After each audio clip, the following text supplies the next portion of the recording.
Planet of the Apes from 1968. Is it the sci-fi masterpiece that a lot of people hold it up to? Or is this movie showing its age and does feel a bit dated? We're going to talk about it on Backtrack Cinema. Copy, you're calling Raven. Payback time. Come with me if you want to live.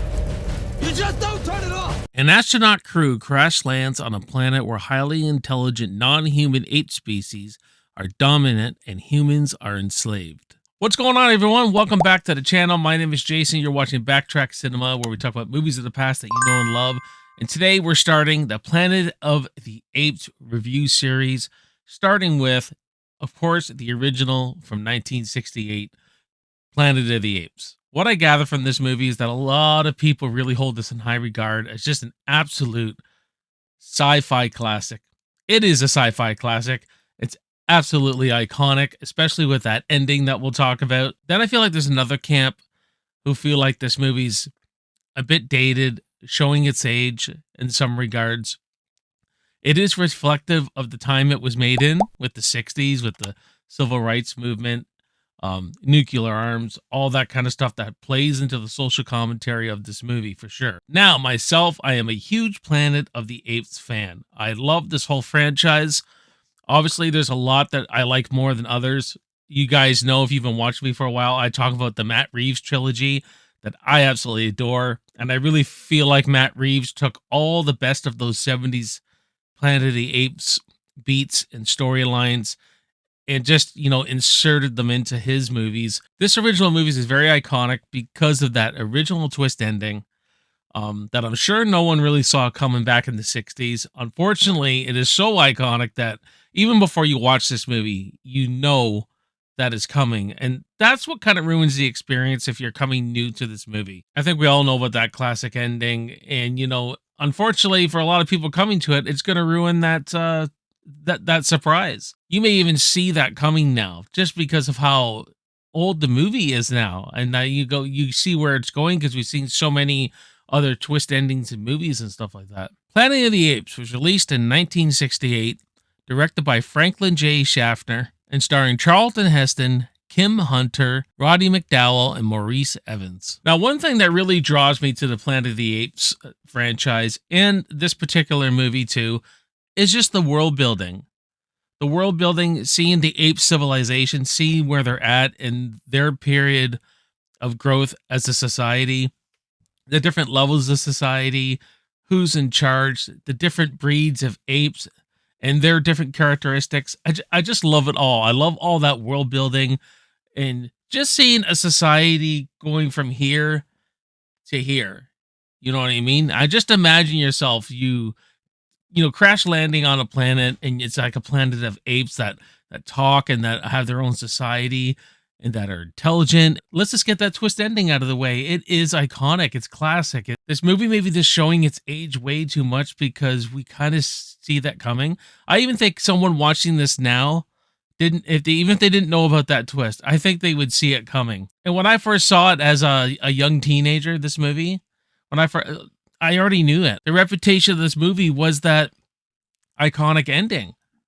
And so I just knew it was coming. So I've always I wish I could have seen this movie, without knowing that iconic ending, because it's a classic ending. When he comes up on the beach and, you got that camera looking down at him and it's kind of panning behind him. And then you see something like a big giant something. And then you realize that he's been on Earth the whole time. That they did a roundabout, but it's like 4,000 years later or something like that. And, man blew everything up and the apes became the dominant species. Humans became what we looked at as apes, throwing them in cages and all that kind of stuff. So the ending's classic and I love it. I still like it. Like, still watching it, I still just like the imagery and everything of that ending.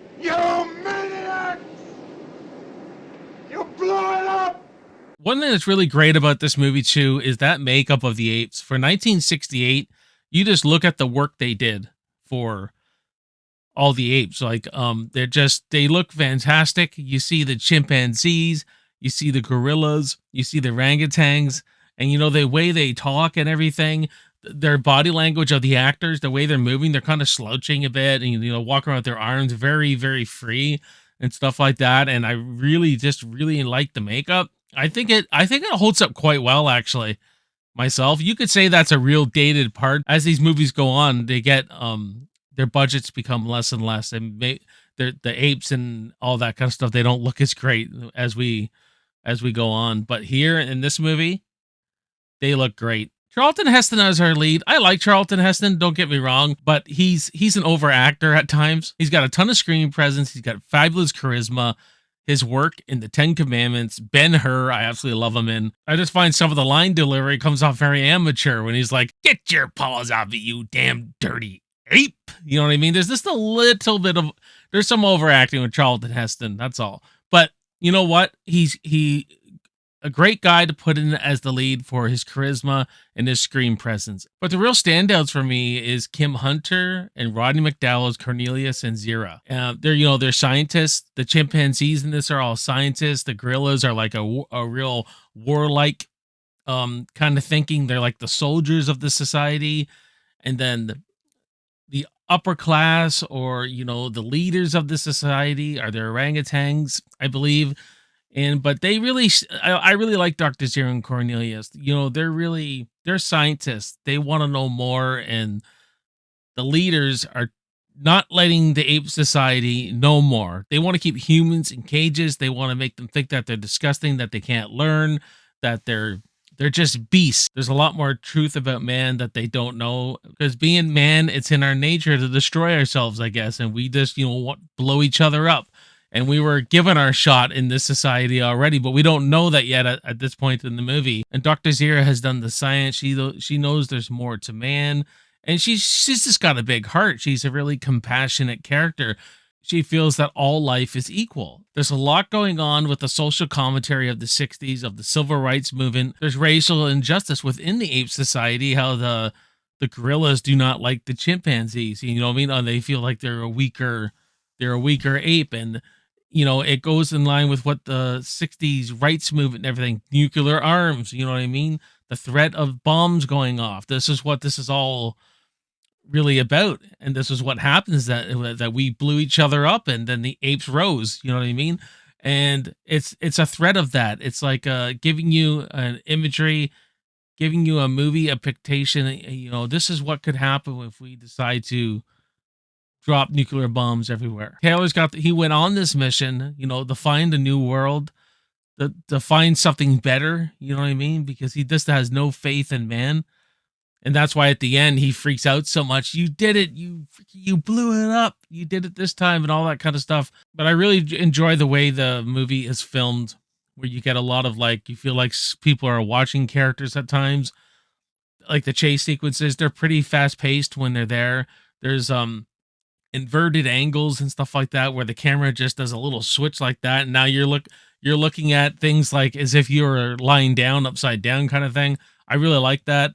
Really good choices there. The score is pretty good. Jerry Goldsmith, I really like what he did. This really erratic, at times doesn't make sense kind of score. Gave you the feeling of uneasiness at times, I guess. Feels like this big warning or something like that. He's got like certain drumming going on and screeches and halts. A real sporadic, erratic kind of music going on through this. I feel like the movie has a fairly slow pace to it. Now that's the sign of the time. That's where it is dated. And it's kind of got the slow burn kind of feel. At times I feel like I'm really bored. Like if there's not a lot of good conversation going on, if there's not going on. Thank God for Linda Harrison as Nova, because she is easy on the eyes. Let me tell you that, walking around in her freaking Jane freaking loincloth and everything like that, good looking woman and all like that. So if you are getting bored of this movie, you got her to look at. But given that, there are some good things about this movie, and that I do like the social commentary, I do think, looking at this movie now, it does hinge on its ending. It kind of hinges on that twist. If we already know that twist is coming, sometimes you could find this movie a bit boring, and you at times maybe waiting for it to end. So any negatives any mixed or negatives I'm really giving on this movie is this because of the age of the film. It is a classic science fiction movie. I do think it's dated in some areas. But you definitely got to go hunt out Planet of the Apes. If you haven't seen it, I would recommend watching it, even though you probably all know about that twist ending, but still watch it within that context and watch it within that, social commentary and what it's trying to say. I'm going to give Planet of the Apes from 1968 a B minus. But what about you? Do you guys like Planet of the Apes? Are you a huge fan of the Planet of the Apes franchise? Let me know below. And let me know if you're excited about me going through all these movies with you guys. Let me know in the comments there too. We'll have a great conversation about it. Thank you guys for watching this review and growing this channel and watching me, week to week with all these reviews, all that kind of stuff. Absolutely love you guys. You're great supporters of this channel. Make sure you wait for the end card. I'll put related content there. You can go down the rabbit hole, check out more videos on the channel. My name is Jason. You're watching Backtrack Cinema. I will see you next time, and I will see you in the movies. Cheers.